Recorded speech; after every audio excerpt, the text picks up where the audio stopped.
समाज का हर तबका जब कंट्रीब्यूशन करता है तब विकास अमली जामा पहनता हुआ दिखाई देता है। आज मुझे रामपुर के अंदर कई जगह कार्य देखने के अवसर प्राप्त हुए और उन कार्यक्रमों के माध्यम से मैं कह सकता हूं रामपुर अब बदल रहा है। रामपुर ने प्रधानमंत्री जी के विजन को अमृत सरोवर के माध्यम से देश के अंदर पहला कार्यक्रम करके देश के सामने मैसेज दिया कि अगर करने की इच्छा शक्ति होगी तो परिणाम भी हमारे साथ जुड़ जाता है। और प्रधानमंत्री जी ने मन की बात में यहां के अमृत सरोवर की चर्चा करके रामपुर को एक नई पहचान देने का काम भी किया है। भाइयों बहनों, विगत 5.5 वर्ष के अंदर हम लोगों ने जनपद के अंदर 3200 करोड़ रुपए से अधिक की परियोजनाओं को अब तक पूरा किया है और इसमें संपर्क मार्ग भी है, विभिन्न प्रकार की अन्य बुनियादी सुविधाओं से युक्त आम जनमानस से जुड़ी हुई परियोजनाएं भी हैं। साथ साथ प्रदेश के अंदर अन्य वे तमाम कार्यक्रम भी हैं जो जनपद को एक नई ऊंचाई तक पहुंचाने के लिए आज आवश्यक है। और उसी क्रम में आज मैं आप सबको इन्हीं सब योजनाओं के साथ जोड़ने के लिए आपके बीच में यहां पर उपस्थित हुआ हूं। भाइयों बहनों, हम सब जानते हैं पिछली सरकारें किस प्रकार का कार्य करती थी। स्वयं के हितों के लिए योजनाएं बनती थी, पैसा सरकार का, लेकिन अपने स्वयं के स्वार्थ से उबर करके कोई भी कार्य नहीं हो पाता था। और यही कारण था कि राजकीय मुदुर्जा इंटर कॉलेज को एक पार्टी विशेष का कार्यालय बना दिया गया और अपनी निजी स्कूल में उसे बदलने का कार्य किया गया। इसी प्रकार से यहां के 200 वर्ष पुराने शैक्षिक संस्थान मदरसा आलिया को भी एक निजी विद्यालय में बदलने का कार्य हुआ था। उसके समृद्ध पुस्तकालय की जो दुर्लभ हस्तलिखित पुस्तकें थी, बिना किसी अनुमति के उन्हें जबरन कब्जा करने का प्रयास हुआ था। लेकिन भाइयों बहनों, सरकार ने वापस मदरसा आलिया के हस्त लिखित जो पांडुलिपियां थी उन्हें वापस उन्हें देकर के उसको संरक्षित करने का कार्य भी किया और कहा कि दुर्लभ पांडुलिपियों के साथ खिलवाड़ करने की छूट किसी को नहीं दी जा सकती है। इसी प्रकार से सिटी मॉन्टेसरी स्कूल कभी गेस्ट हाउस हुआ करता था और कहा जाता है कि राष्ट्रपिता महात्मा गांधी ने भी असहयोग आंदोलन के दौरान यहां पर रुक करके देश की आजादी को एक नई दिशा देने का कार्य किया था। लेकिन ऐतिहासिक महत्व के इस संस्थान को भी हड़पने का कार्य हुआ था। और यही नहीं, तमाम अन्य ऐसे कार्य जो सैकड़ों करोड़ रुपए की लागत से रामपुर के विकास के लिए महत्वपूर्ण हो सकते थे, उनमें बाधा पैदा करके रामपुर को पूरी तरीके से विकास और समृद्धि से वंचित करने का जो साजिश पिछले 10-12 वर्षों से हो रहा था, उन सभी साजिशों को बेनकाब करने के लिए ही मैं बार बार रामपुर आता था आपका आह्वान करने के लिए कि हम बर्बाद न होने दें, आने वाली पीढ़ी को हम अपने आप को कोसने के लिए न छोड़े, बल्कि अगर कोई गलत कर रहा है उसके खिलाफ हमें डट करके खड़ा होना होगा। और मैं धन्यवाद दूंगा कि आपने इस लड़ाई में मजबूती के साथ आगे बढ़ करके कार्य किया। आज हम सब यहां पर विकास की इन प्रक्रियाओं के साथ इसे जोड़ने का कार्य कर रहे हैं। यहां पर औद्योगिक नीति से प्रभावित होकर के 65 करोड़ रुपए की लागत की 3 औद्योगिक इकाइयों की स्थापना, जिसमें लगभग 1200 लोगों को रोजगार प्राप्त हो रहा है।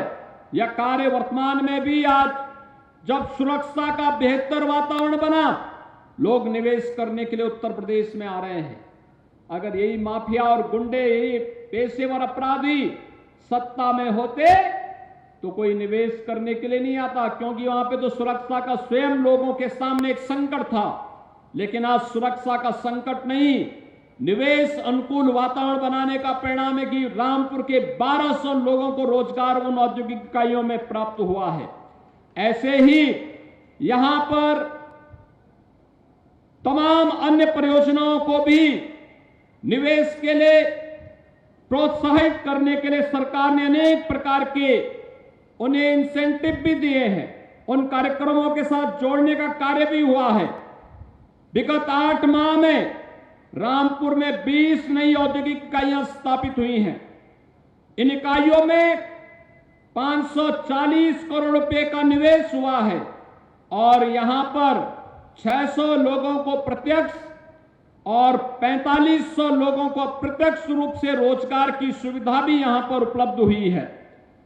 ऐसे अनेक योजनाओं को हम यहां पर लेकर के रामपुर को फिर से उसकी पहचान उपलब्ध कराने के कार्य के साथ जुड़ रहे हैं, जिसमें रामपुर का वायलिन, रामपुरी चाकू, जरदोजी, चटापटी, रामपुरी टोपी, पतंग सहित हस्तशिल्प उद्योग से जुड़े हुए तमाम ऐसे कार्यक्रम हैं जिसको हमने विश्वकर्मा श्रम सम्मान और एक जनपद एक उत्पाद योजना के साथ जोड़ा हुआ है। और इन कार्यक्रमों के साथ जोड़ करके ही आज हम सब अधिक से अधिक रोजगार उपलब्ध कराने के कार्यक्रम के साथ जुड़ रहे हैं। भाइयों बहनों, राज्य सरकार ने और डबल इंजन की सरकार ने कुछ चीजें तय की है। हम लोगों ने तय किया है कि उत्तर प्रदेश को दंगा मुक्त प्रदेश बनाना है। हर हाल में उत्तर प्रदेश दंगा मुक्त प्रदेश रहेगा। उत्तर प्रदेश में अपराध और अपराधियों के लिए, भ्रष्टाचार और भ्रष्टाचारियों के लिए कोई जगह नहीं होगी। इसमें हम पूरी सख्ती के साथ इन तत्वों को कानून के दायरे में ला करके सजा दिलाने का कार्य करेंगे और इस दिशा में सरकार की कार्रवाई आगे बढ़ रही है। निवेश अनुकूल वातावरण बना करके अधिक से अधिक मात्रा में निवेश प्रोत्साहित करते हुए सरकारी नौकरी, रोजगार और स्वतः रोजगार को एक साथ बढ़ाते हुए अगले 5 वर्ष के अंदर जिन परिवारों ने अब तक कोई सरकारी नौकरी, रोजगार या स्वतः रोजगार प्राप्त नहीं किया है, हमारा प्रयास है कि अगले 5 वर्ष के अंदर उस परिवार के किसी एक व्यक्ति को रोजगार के साथ या स्वतः रोजगार के साथ जोड़ने का कार्य हम इसके साथ बृहद पैमाने पर करने जा रहे हैं। और उन्हीं कार्यक्रमों को लेकर के आज सरकार आगे बढ़ी है।